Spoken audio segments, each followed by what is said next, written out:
Did you know that if you were in Australia and you were to say, "I'm stuffed" after a meal, that would technically mean that you're saying you're pregnant?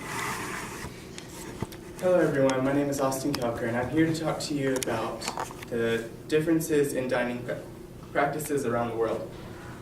Most of you may probably be thinking about the previous example that you've seen where poor little Fluffy was introduced as a main course of a meal. Well, I promise you it does get weirder. Here we have a table set that will represent a separate dining atmosphere in the country you see labeled.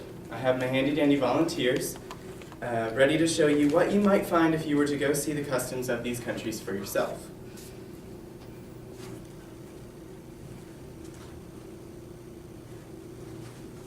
Would you like regular or decaf? Just decaf.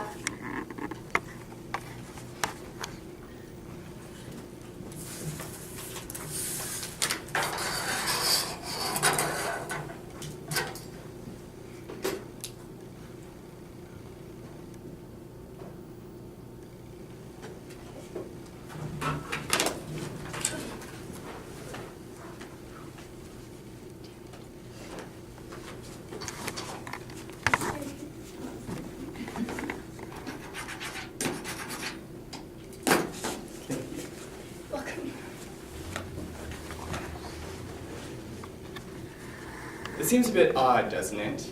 I mean, what's decaf? Really? Here I live on coffee, and that girl didn't even know what decaf meant.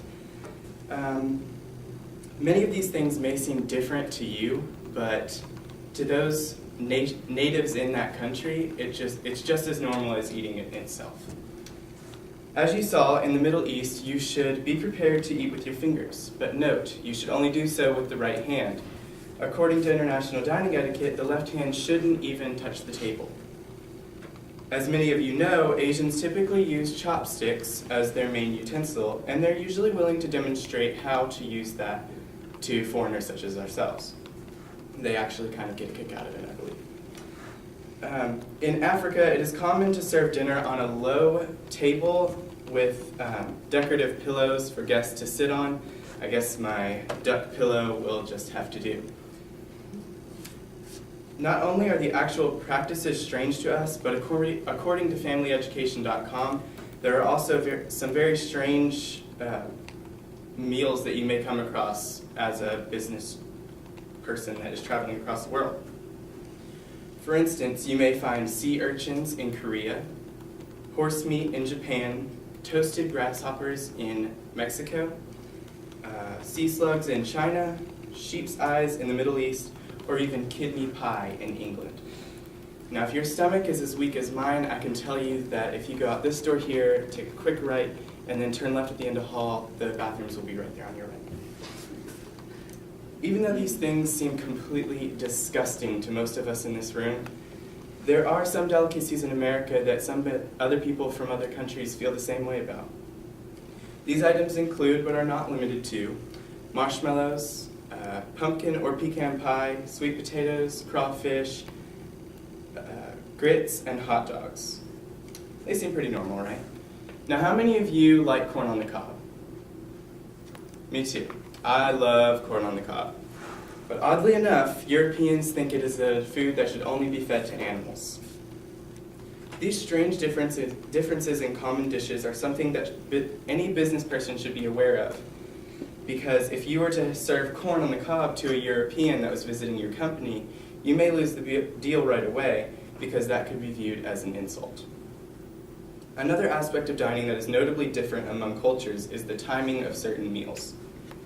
According to our source, we Americans have adopted a fairly early lunchtime in comparison to other countries. Here in the US, lunchtime is generally served from noon to 2, whereas in Mexico, lunchtime is served from 2 to 4 and is considered the main meal of the day. When looking at dinner, we Americans have our main meal from 5 to 7 p.m., and if you were to go to Spain, dinner may not be served until as late as 10 p.m. Wow, that's a big difference, right? These are all things that must be taken into consideration when you are a traveling business person. Failure to cooperate with a certain culture's with a certain culture may result in loss of business and will make your company look less credible. Not only do you have to know these things for traveling, but you will need to consider these things for when you have people from other cultures come to your country showing an interest in your business. It may be a good idea to consider other cultures in order to make visitors from other countries feel more welcome or feel comfortable in the foreign setting that they are in. Again, my name is Austin Koelker, and that was Dining Practices in the World. Thank you very much.